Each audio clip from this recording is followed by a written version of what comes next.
Good morning. Let us gather ourselves in the presence of God.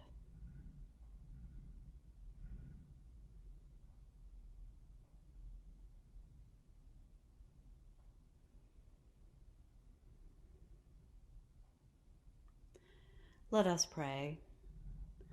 Almighty and everlasting God, by whose Spirit the whole body of your faithful people is governed and sanctified, receive our supplications and prayers which we offer before you for all members of your holy church, that in their vocation and ministry they may truly and devoutly serve you. Through our Lord and Savior Jesus Christ, who lives and reigns with you in the unity of the Holy Spirit, one God, now and forever. Amen. Dios Todopoderoso y Eterno, cuyo Espíritu gobierna y santifica a todo el cuerpo de tu pueblo fiel, recibe las súplicas y oraciones que te ofrecemos por todos los miembros de tu Santa Iglesia, para que en su vocación y ministerio te sirvan verdadera y devotamente, por nuestro Señor y Salvador Jesucristo, que vive y reina contigo en la unidad del Espíritu Santo, un solo Dios, ahora y por siempre. Amén.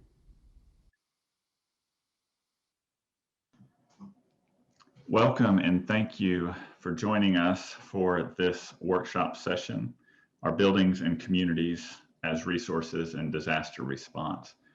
My name is Alan Bentrup, and on behalf of the SEAT Planning Committee, I want to welcome you to our time together. Thank you for joining us. A couple of bits of housekeeping. I'll be keeping an eye on the chat box, so if you have questions you hope our presenters might be able to get to, please put those in the chat and I'll relay them along. If you're also having technical difficulties or need a little help in that area, you can put those in the chat and I will try to get those to folks who can help you on the technical end. Miss Tamara Plummer will be moderating this conversation. She is a program officer for asset recognition with the U.S. Disaster Response Team at Episcopal Relief and Development. And so for this conversation around assets and disaster, she seems perfectly poised to help guide our conversation with these others in their varied ministries. I'll let them take it from here and introduce themselves. Thank you, Tamara. Thank you, Alan. Welcome, bienvenidos a todos. I want to turn it over to our panelists so that they can introduce yourselves. I'm here in Brooklyn, New York. It's the only thing that Alan didn't add. So we'll go in order. Lisa, Diana, Molly, can you please introduce yourselves?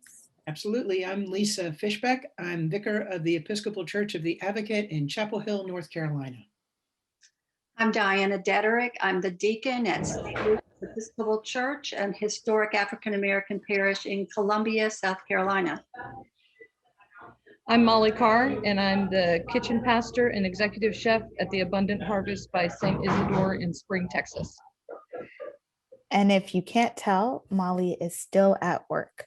So ministry does not stop in that building.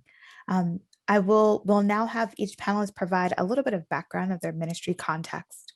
And just because I'm an educator in my heart, I will invite our folks that are listening. I want you to actively listen. And as you listen to each presenter, what are the gifts that you're hearing in their story? What are the people, the property assets, the programmatic assets, the humans, the posture, the ways that these people are seeing Christ in their community or God in their community? Listen for that as you listen to each of them present. Lisa, you're up first. Okay, I'm going to share my screen so I can show you some visuals.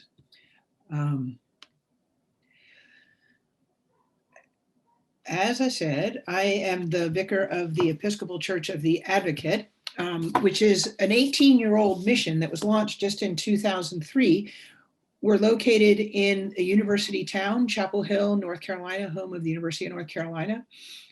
This chapel in the picture is 130 years old. We moved it over 100 miles and restored it to our site, but that's a story for another day. Chapel Hill is a town with a population of about 30,000 people. It's in the heart of a region that is growing like gangbusters, both in numbers of population and in diversity. It's a region that's neither urban nor suburban, but it's often called urban sprawl. Folks are moving in from places around the country where property values are a lot higher. And so they're able to pay cash and pay full dollar for houses. And so as a result, property values or housing costs are rising rapidly. And because it's a university town, students rent a lot of the rentals, and affordable rentals for people who might live and work in the university and surrounding areas are very, very, very few. There is a genuine affordable housing crisis in our town, in fact, in our region. The Advocate is a fairly small church. We have an operating budget of about $300,000 a year. We don't have an endowment. We have an ASA of just over 100 people. And we have now about 15 acres of land in the heart of a region that is developing rapidly. We acquired the land in 2012. We restored the church and started worshiping in it in 2014. We are land rich and idea rich, and we have big heart, but we're without a lot of the usual resources. When we started to consider acquiring land and building it all, we believed that whatever we acquired would need to serve as a resource for the community around us. And we believed that we didn't need land or building unless it served as a place of ministry and restoration in this weary and torn world. And we made that known wherever we went, whenever we could.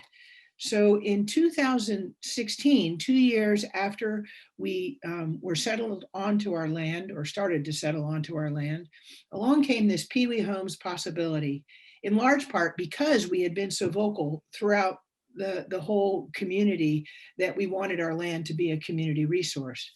So this group of young idealists had an idea that they wanted to share with me. They'd been working with the poor and the homeless in our town for the previous 5-10 years. They knew all too well how hard it was for certain people in our community to find housing that they could afford. And this is a classic example, I'm sorry about the phone, classic example of ideas coming from outside the institution of the church. The model is that there would be houses built that are less than 400 square feet and would be rented to people who are less than 30% of the average median income. It's going to stop soon. This is unique, fairly unique in the world of affordable housing. A lot of affordable housing is targeted at less than 60% AMI or 50% AMI. We're going with folks who have some income, but it's between $750 and $1,000 a month. We say they need to be able to live independently and interdependently because we provide a community of support. The rental that they pay is 1/3 of their monthly income. And a building manager is hired to respond to all the maintenance needs. Of their rent, 10% goes into savings, and the remainder goes into maintenance for the buildings in the future. Who owns the Pee Wee Homes at the Advocate? How does the agreement work? So because we're a church and the canons of the church and everything else, the church owns the land and the 3 tiny homes. The church has a lease with Pee Wee Homes, Inc., which is a nonprofit.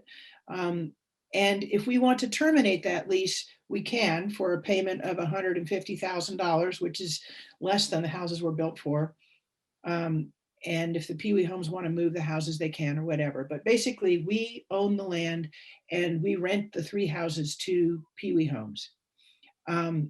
Pee Wee Homes then leases the homes from the Advocate. The amount they pay is simply what we have as increased insurance costs. And then they sublease the house to 3 tenants, 1 in each house, annually renewable leases. Pee Wee Homes is responsible for all property management, all maintenance and repairs, subleasing to tenants. managing any site committee, whatever. So the church is there only to provide hospitality and to be good neighbors. It's fabulous. The Pee Wee Homes also contracts with a property manager. So if there's any trouble or need in the middle of the night, the water goes out, whatever, somebody else is called, not the church. So we are there for hospitality and to be a good neighbor. There's that same chapel that you saw earlier. There's a house that came with the site. There's a big pond, and those are the 3 tiny homes.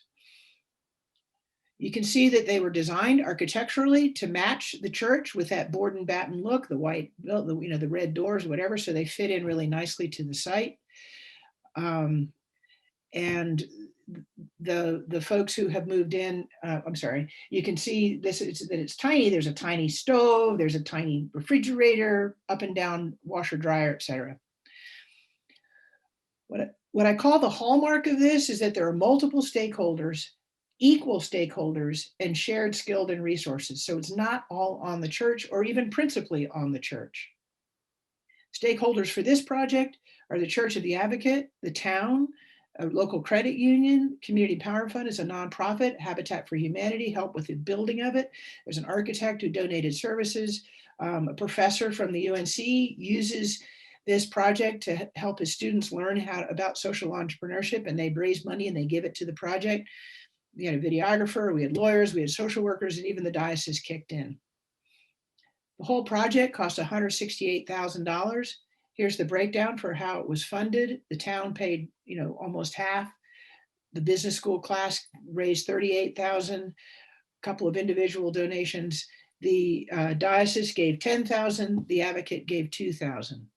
So again, we could not have afforded it on our own, but because of the collaboration, we can. We have a 30-year lease with the Pee Wee Homes, Inc. that allows for us to be able to buy back, if need be, prior to that, for the cost of construction. Pee Wee Homes reimburses the church for all related expenses. And notice, importantly, this model neither costs the church any money, nor does the church make any money. It's sustainable. It is not bringing in money to the church. That's not what we're about. We're in it for helping to provide for the community. And I just say collaborative resourcing for ministry. It's effective, it's efficient, and it's evangelistic. We got a bucket load of positive publicity and new members because of this project, because people thought it was cool and they just couldn't believe it. And so they started connecting with the Advocate. So we got publicity, credibility, and newcomers. And now we have dignified, affordable housing for these 3 men. And this is some of the members of the board, and this was move-in day. It was all really fun. So I think that's 5 minutes. What do you say? That was great. That's a quick overview, but folks, please, you can start adding questions as you have them. Don't feel free not to wait until the very end to add your questions. Thank you so much, Lisa. Thank you. Diana, it's all you. Great. St. Luke's Episcopal Church, as I mentioned, is a historic African-American parish in Columbia, South Carolina. And in the 1950s and 60s, there was a priest there who was very much a go-getter, socially involved with civil rights and other issues.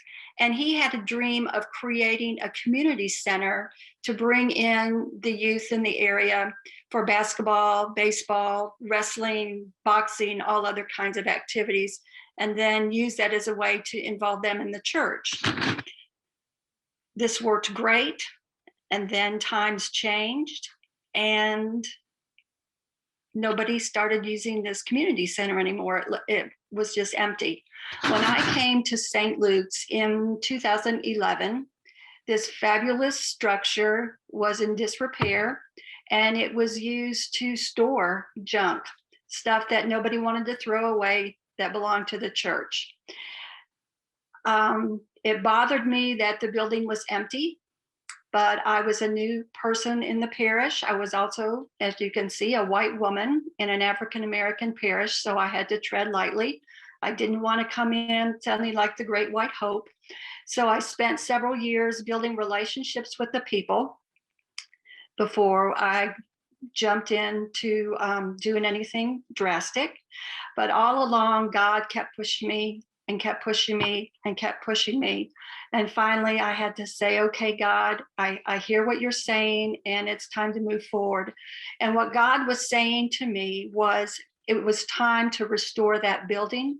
It was time to bring the community back into the center and back into our parish. God also told me what to call the program. God said, Diana, this program is going to be called Fresh Start, and you need to take this idea to the vestry, and this is what you should tell them. With sweaty palms, I went before the vestry, and I told the vestry that God had clearly spoken to me, and as hard as I tried to say, this isn't a good idea, no matter where I turned, I was hearing of other programs that were similar to this, so I knew that it was the real deal here. What God was saying was, restore the building first. Then I want you to create a food pantry. I want you to do people's laundry. I want you to open the showers so that people in the community can have a place to bathe. I want you to provide HIV testing for our community, especially since the African American community is still greatly affected by this pandemic that we hear nothing about anymore. And also provide clothing. To my surprise, the vestry agreed immediately at that meeting that we could go forward with this program.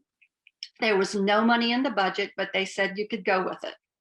So I did some research, and I learned that in the 60s, there was another little Episcopal church that was also African-American parish. Actually, they weren't even a parish, they were a mission. And they decided to merge in with St. Luke's. They had an endowment of $5,000, and that $5,000 was still there. And it was no longer $5,000. It was now $40,000. And because the parishioners from that church merged with St. Luke's, I said to our diocese, who had control of the money, why can't that money follow the people? And why can't we have that money to go forward with this ministry? And another shock, the bishop said, that's a great idea. So we got $35,000. They kept the initial $5,000 to raise us more funds. And we used that $35,000 to repair the roof, to repair plumbing, to repair electrical. So prior to the pandemic, we were serving about 150 people a day, providing food, clothing, laundry services, showers, HIV testing, a barber, helping our folks manage the system so that they could get the benefits that they were due through the government, through Social Security, helping them advocate for their children in school. And it's just turned into a whole wonderful program that started, unlike most ministries that I know of, because it started with the ministry before the money. And the people in our community call me the deacon of the community. And today was a fresh start day. We had a great day. And if you had the facilities, this is a program that I really wish you would think about starting for your folks. Thank you, Diana. Molly, tell us about what's going on with you. So I had worked at a traditional church for 30 years. And in that time, I had decided to go to culinary school. And for my quizzes, for my tests in culinary school, I'm slightly competitive. And so I wanted A's. And so I would practice and serve that meal to the rest of the staff at the church. And then food trucks began to kind of be a thing in the world. And there was a food truck show on TV. And we started joking around, and the staff, wouldn't it be funny if we had this food truck that like could go out and we'd tweet out where we would be? And it was just a joke, and we would laugh about it. And we laughed about it for like 3 years, that this was our little inside thing. that I could use my culinary school for. And then we had a young curate come and join our staff, and he heard us joking about it one day and said, "That's a great idea. I'm going to start a church based on a food truck." And I laughed at him and said, "Okay, when you raise that money, you just let me know and I'll come and be your chef." And I'll be darned if a year later he didn't come back to me and say, "Okay, I've got the money. You ready to come jump on board on this crazy idea?" And so St. Izza's Store and the Abundant Harvest was born out of that. And 3 months after we got the food truck, Hurricane Harvey hit. And so we were be able to, the food truck was perfect for that because we could go to where people needed us, set up shop, and then be able to feed people and provide them electricity, to charge their phones and things like that after the huge floods that hit the Houston area and, well, the whole South Texas area. We're in the Houston area. Because we were consistent in staying with these communities, and everyone left after about a month and a half, but we stayed and we continued to feed. We built relationships with the people in those communities. And then they began to invite us into their house, and we noticed that they didn't have flooring or walls or electricity or plumbing, or and their kids and these families were living in tents outside their front yards because they didn't have anything. And we were able to partner then with Episcopal Relief and Development, and they helped us to rebuild this neighborhood that had been completely flooded out. We went 3 years in that community, helping them build resilience and getting them ready for the next disaster. So much so that when the pandemic hit as our next disaster, they were already in a place where they were taking care of each other. Because we were able to be so involved in that community, the other at-risk communities began to trust us more. And so we were able to move out to more vulnerable communities. And we decided that there's this need for a home, for a hearth, for people to gather. And so 6 days before the shutdown hit in Texas, we got occupancy of a building. And it was a huge warehouse that we were able to get some grants and remodel, and we've turned it into what you see here is the cafe, coffee shop / sanctuary. You hear the commercial kitchen in the background, and the back area, which was once a warehouse, was supposed to be an event area that we could rent out to help pay for the social ministries that we were doing. And it turned out that we needed a food pantry a lot more than the event space. So we were able to take that event space and turn it into a huge food pantry. The first 3 years that the Abundant Harvest was around, we did 400,000 pounds of food we gave away. And last year with the building and with the pandemic, we gave away 1.25 million pounds of food. So we were able to take the assets that we were given and nimbly move them to where the community most needed them. Thank you, T. Thank you all so much. So you all have heard 3 different stories of people who stepped out on hope and ridiculous ideas and somehow created something beautiful even in times of crisis. So just before I start in on the Q&A based on what's coming up in the chat, if you all could take a moment and just write a gift or an asset that you heard in the stories. What's a thing that you saw coming up in these stories? Any themes? Any of the benefits or capacities of these places? Just want to give you a moment to start to share with each other things that you heard.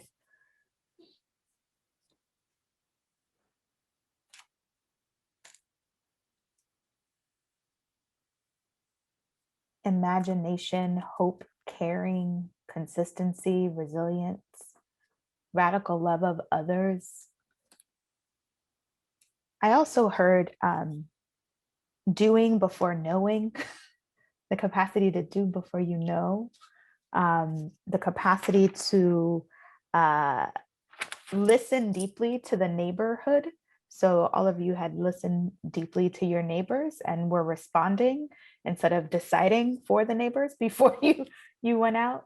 I loved the cultural competency of Diana, where you talked about, I'm a white lady in a predominantly Black neighborhood. I am not the great white hope. So just raising that one up.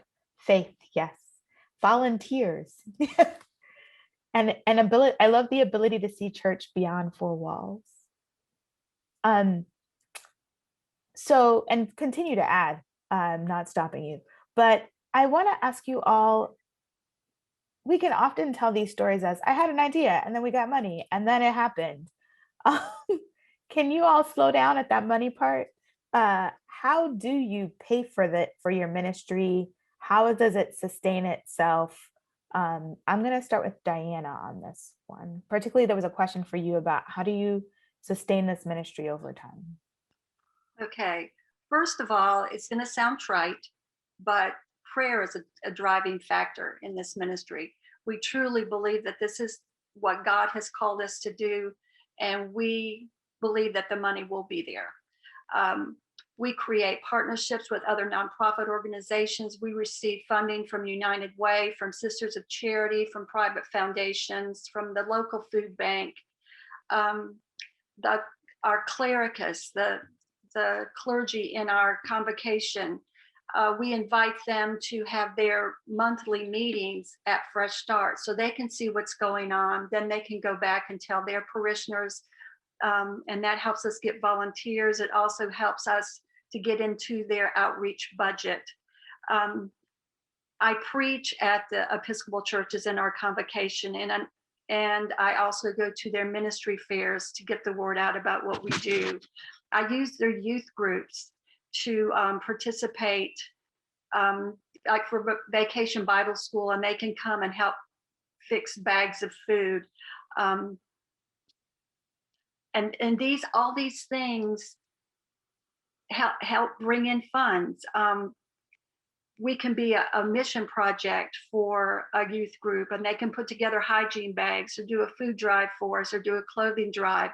Many of our congregations have something called a drop in the bucket, and we just have a large bucket that says Fresh Start on it that they put at the entry of the nave to just let them know any loose change that you can just drop in the bucket.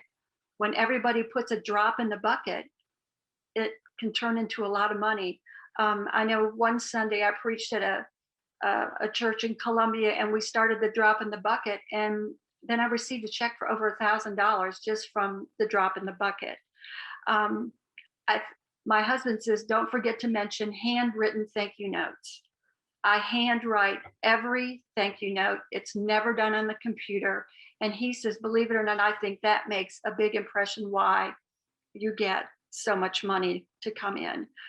Whenever I do a final report to a funder, I include pictures, I include quotes from our friends that we serve, and we use social media to help promote and advertise our ministry. I love the handwritten note. Molly, I think we talked about that before as also a volunteer activity for those who cannot leave their homes right now. But if you personally can write a handwritten note, Molly, can you tell us a little bit about how you sustain yourselves financially? Because St. Isidore is such a church among the edges, we knew starting out that we would never be able to support what we wanted to do by the traditional way of churches are funded, whether that's with the offerings or that come in on Sundays and that kind of thing. And so we have set up St. Isidore to be a social enterprise all along. When we had the food truck, it was for every meal that I was able to cater, to give out, to sell, they were giving a meal to another family in need. Now that we have the building, we have a number of additional revenues sources that come in. We rent our commercial kitchen. We have the cafe and coffee shop that helps pay for things. The newest idea that my vicar has is getting a coffee roasting machine so we can roast our own coffee beans and have our brand in the coffee shop. And all of this, we also, what you said before, I thought was really good, the community partnerships that we are able to have with the food bank, with a mechanic who is able to fix our food truck and our catering van, with youth service organizations throughout the community, and really partnering everything we need. There's someone else. Can we work together on this? And I think that builds the goodwill in the community that allows the donations and things to come in. We found opening a restaurant in the middle of COVID was not the good way to do it, but because the pantry was so robust that the grants were able to take over that bit of revenue that we were looking for in the social enterprise section. Yeah, utilizing sometimes communities do have the capacity to give you stuff, but maybe they don't have space. So it sounds like it's a lot of partnering with people. So maybe the HIV testing folks would rather be in a comfortable church hall with a good bathroom that works than to just be on the sidewalk.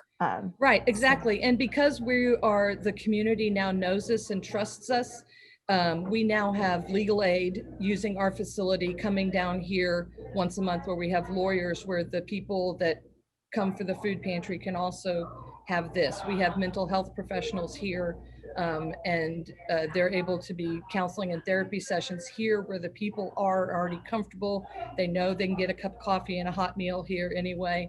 And I think those kind of partnerships, allowing those groups to use our space to help our community, is one of the ways that we've found the coffee shop to be great for. Mm-hmm.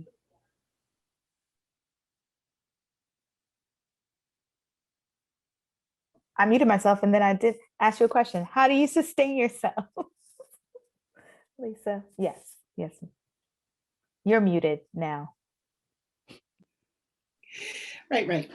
Well, so I showed how diverse the funding sources were in the first place. And since then, there's no expense. So it's not really what we need to do to maintain ourselves is to continue to be present to the residents and to just keep in touch with them.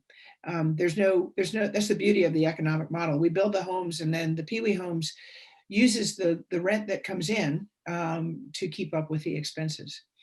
I will say that the Pee Wee Homes has now built I'm on the board of the Pee Wee Homes, and we're now building elsewhere in the town, but we're still on the lookout for churches who would be willing to spare 400 square feet to provide a home for someone who would not otherwise have one. What we have found is that the model is so exciting and the need is so great that there are funders outside of the church who are very eager to be involved. And that's what's been such an exciting thing for me as someone who's spent the last decades in the church, is that if you start collaborating with people outside the church, there are altogether new resources and people with good hearts and hands to do things. I want to continue inviting folks to add questions in the chat if they have them. My other question, I guess, is the pandemic has certainly changed and transformed how you do ministry or interact with folks. It has certainly made the need greater. How are you all adjusting? How are you all responding? And I'll just let whoever wants to go first fight it out. I'll go first. Initially, we were the only church-based food pantry in our city that was open. We made sure that we remained open. We changed from a food pantry where people could come in and shop and pick what they wanted, to a pantry that prepackaged the bags and just distributed those at the door. That was something that I really never wanted to do, because I really wanted folks to still have their dignity by being able to come in and choose the things that they would want to eat. But there was no other way around it. So we just set up a table in front of the door. we put pieces of tape on the sidewalk where they would stand 6 feet apart. They all knew to be masked, and they would come to the door and get the food bags that were placed on their table. After things got a little more stable, then we opened our clothing room, but we only let 2 people in at a time. We take their temperature before they come in. They sanitize their hands before they go through the clothing. And next Thursday, we will begin offering the laundry services and the showers again.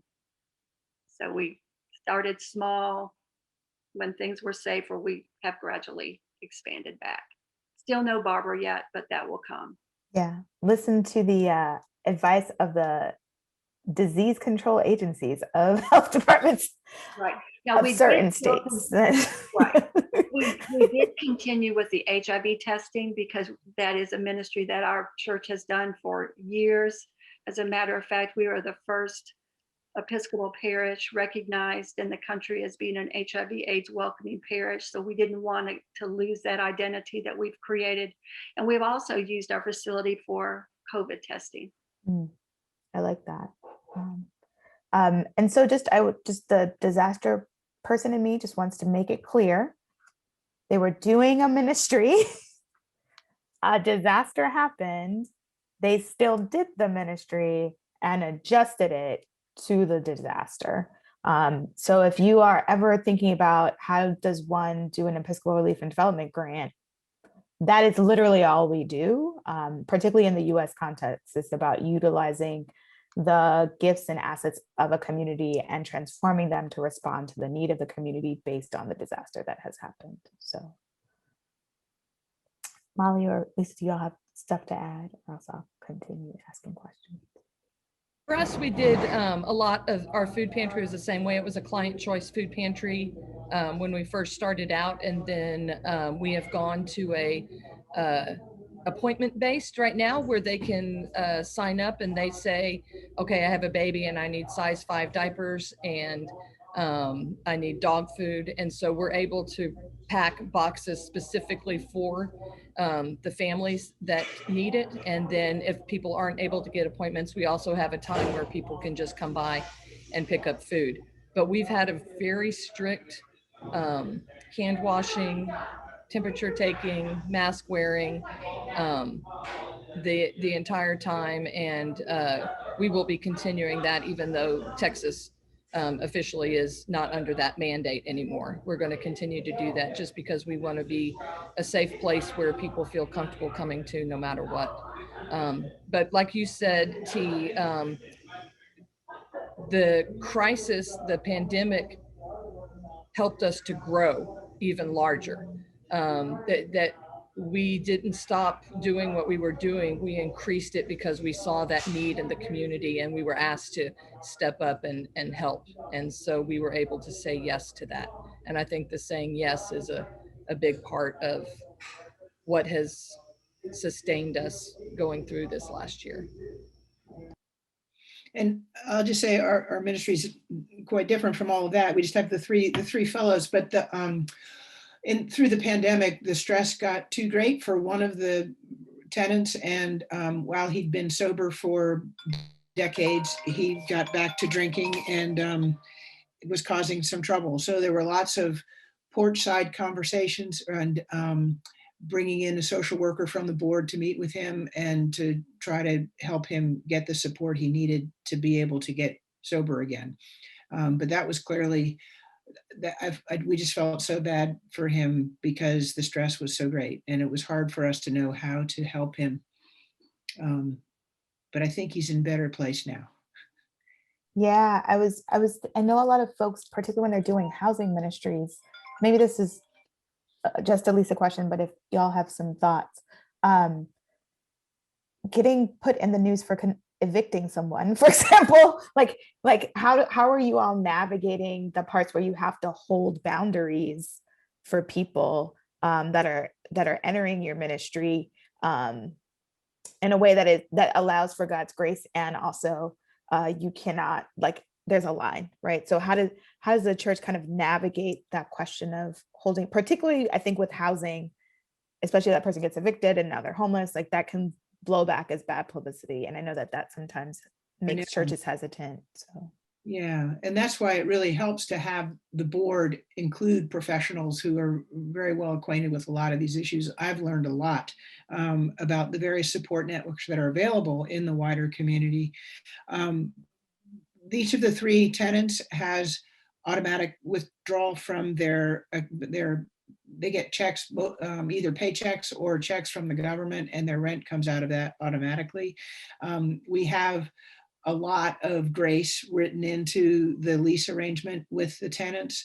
In the case of the one fellow who was having trouble with drinking, there are 3 warnings before you get evicted, and we don't want to have anybody evicted. So, because then they lose their housing voucher. I don't know if you all know about housing vouchers, but that's a real, that's a huge gain if you can get a housing voucher. And if we have to evict somebody, they lose that. And that's not what we're about. So we work really hard with folks to help them, and are prepared to raise money if need be to help them get through.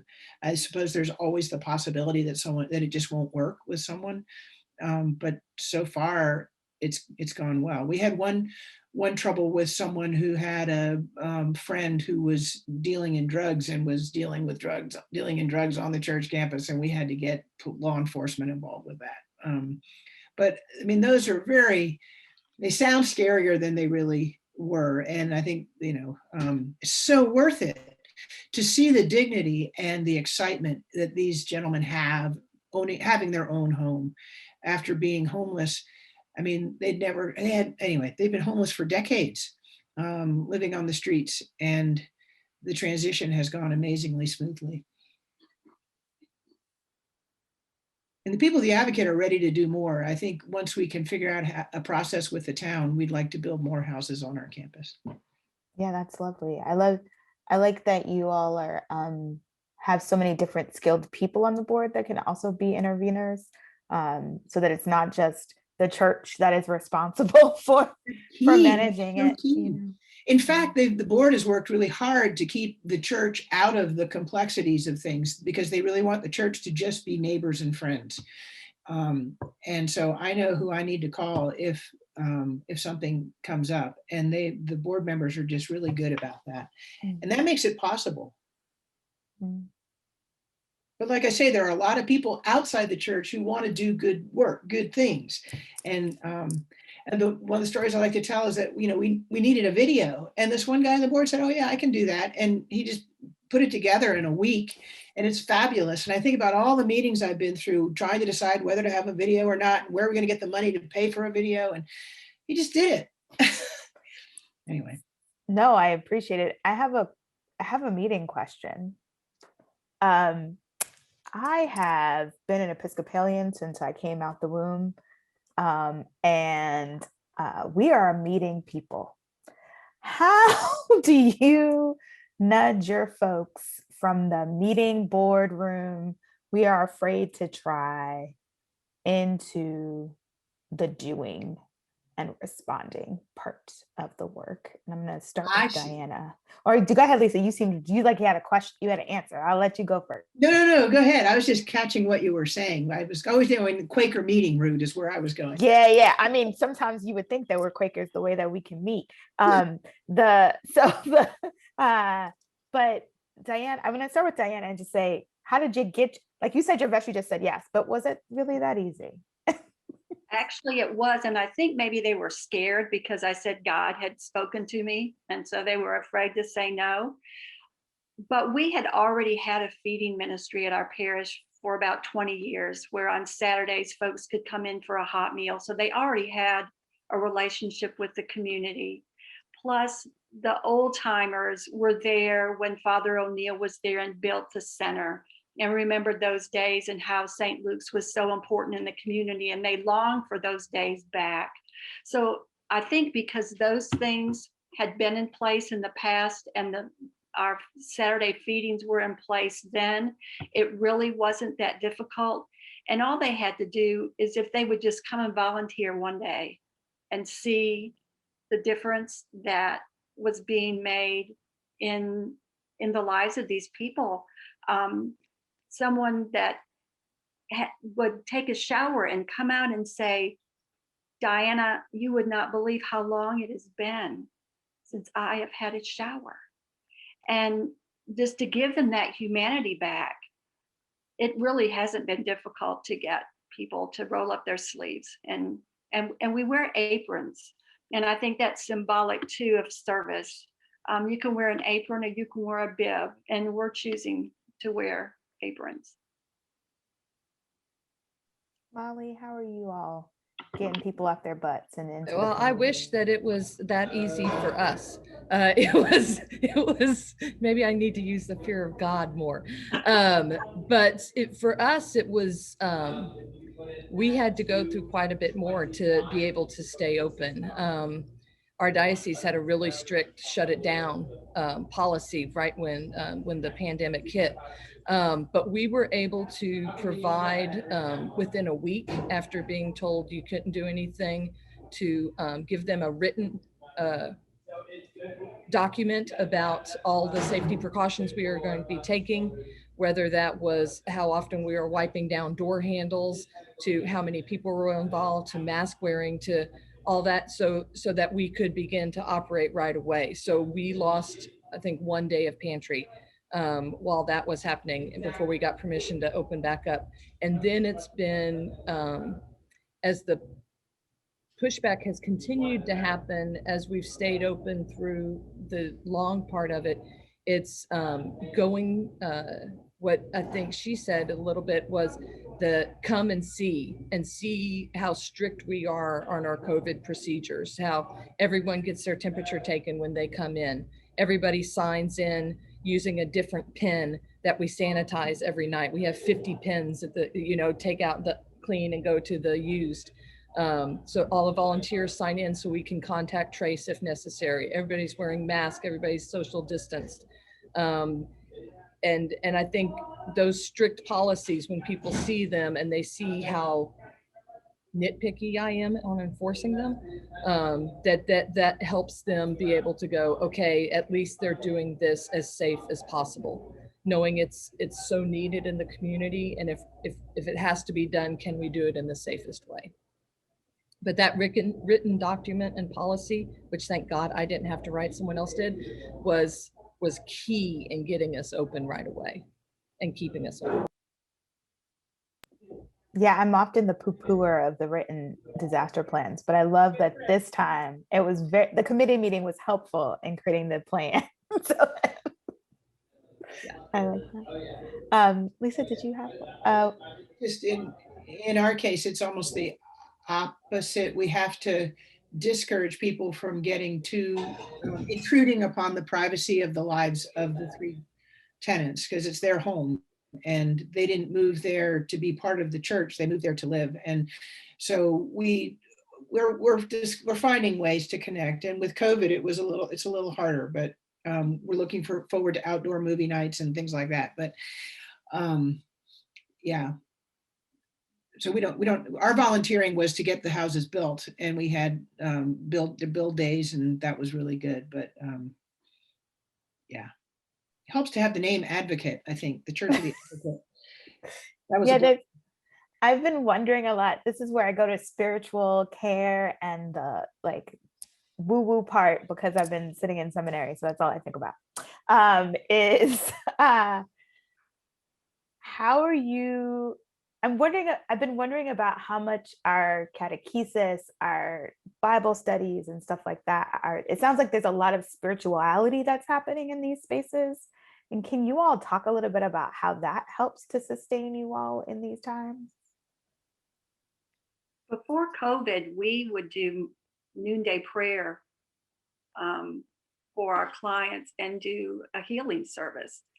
And there's nothing like going to the altar rail with someone who lives in homelessness and hear his or her petitions at the altar. I think that's one thing, because we wanted to make the distinction between being a nonprofit and being a church nonprofit. They could go to Harvest Hope Food Bank and get a box of food, but they can't get the spiritual component that we wanted to make sure we included. So that's how we do that.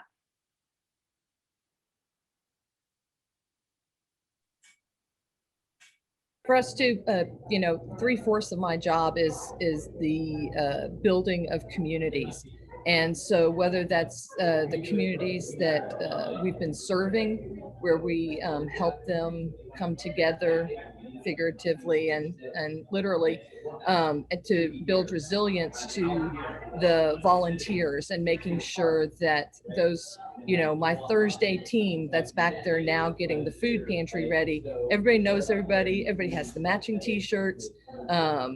They had lunch before they got started together, and it's how we can, they look forward, they hang out outside of when they volunteer together now, and call and text each other back and They forth. have to have a safety pod. Those are the only people they can hang out with, Mom. Yeah, exactly.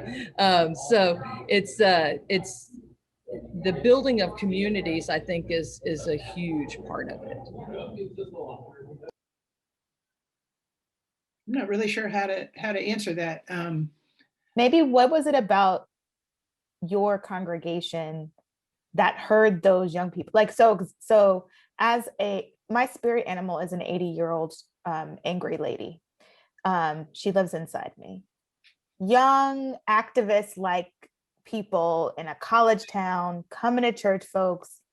What is it about your congregation that was able to hear them, not as like, oh, those stupid young people, to enter into a possibility space?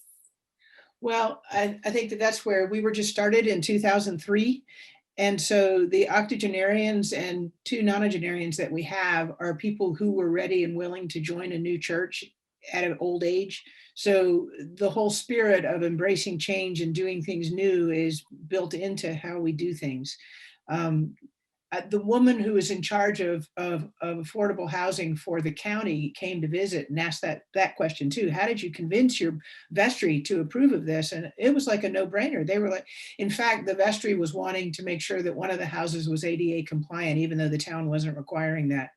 So I live in a bubble. I know I live in a bubble. And I'm so grateful, but yeah, there wasn't any having to convince anybody. It was, the places we had to convince people was the diocesan trustees, because we're still a mission, and boy, did they not catch it. And that was really hard, because they kept wanting to talk about how our property was going to be devalued by having homeless people living on it. And we're like, well, they're not going to be homeless anymore. And the whole formula includes maintenance of the buildings. And so the buildings aren't going to, it was mind blowing to me how resistant the trustees were. And thankfully our bishop intervened and wanted the project to go ahead. But the congregation was all gung-ho. And I think the trustees were suspicious of that. Like, oh, they must not really know what they're doing. Yeah. Yeah, my spirit animal might be a trustee. But I think there is something. Yeah. Yeah, I think there is a moment where we have to step out on faith and trust that God will take it. And so I'm often convinced that if we can build that muscle of trust in the Lord, my person is a woman I used to go to church with, and Miss Thomas. And anytime there would be like some progressive thing happening and there would be like the 40, 50-year-olds who were angry about it, she'd be like, like, you know what I've been through in my life? This will be fine. This will be fine. Yeah. God got it. I've been through so much. I've seen so much. Like, she's 94. She's like, God got it. Yeah. So I was thinking a lot about how we can get folks to think a little bit about how God got it. So we can enter. So the way I've been closing any kind of online time is to say that the Paloma, it's called the pandemic, the pyramid scheme, the whatever this is that was 2020 and continues into 2021, has drained and caused much trauma in our lives. How are you sustaining yourself, and or where are you seeing grace and hope right now in this time so that you can continue to do the work that God called you to do? So you just mean like personally? Yeah. we talk often about how much we care for those we serve. And yet my trauma class passage is on the suffering servant. And I'm writing about how those who serve others sometimes can land in that suffering servant place, and that's not actually sustainable. Yeah. So how do we care for ourselves? Well, I mean, for me, it's to be outside at least an hour a day. And then once a month, I go to a river cabin for an overnight. And that just makes a huge difference. Our church started nightly on online Compline at 8:30, and it's completely lay led. And so I just come when I can, and I'm generally there 5 nights a week. And that is such a balm to my Gilead. And I would say those are the two things, that being outdoors, having the river to watch water flow by, and to have nightly Compline with others. I have a fabulous spiritual director, and I have a fabulous husband. So those are the two top of my list. The other thing I do is kind of strange. I color code my calendar, and everything that has to do with Fresh Start is in green because our colors are green and yellow. And everything that is for Diana is in blue. And I look at my calendar and make sure that I have blue time in my calendar. And my spiritual director knows that I do that. So one of the first questions she always asks me, even though we are meeting virtually now, is she wants to see my calendar because she wants to see how much blue is there. If I have a week that I don't have enough blue, that means that I'm going to burn out. I don't have enough time to recharge. And like Lisa, I love being outside, and I can't wait to start gardening again. Molly? Well, I have a really good therapist who is a therapist to therapist. So she calls me on all my stuff. When I start to give her the rote answers that I know she wants to hear, she's able to call me on it. So a really good therapist.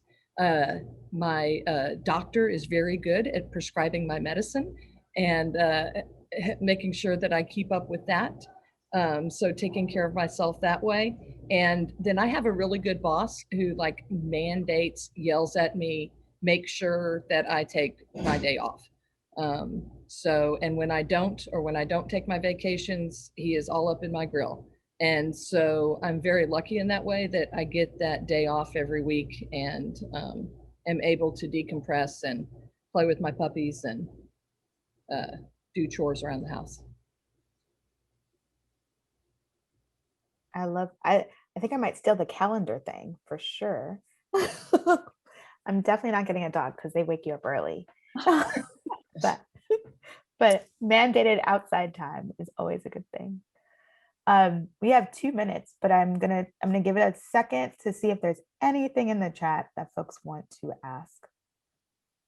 Or Alan, is there something I did not get to?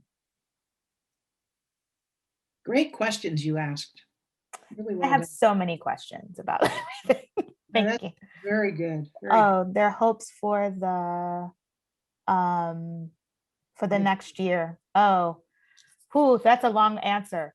My only hope is that we all stay as safe as possible for as long as possible. Vaccinations are not the only way forward. We have to be consistent. So I'm grateful for you all. Thank you all for being a part of the panel, and Godspeed and God bless. Thank you all for being with us. Thank you. Take care. Good to be with you all. Good to be with you all. Bye-bye.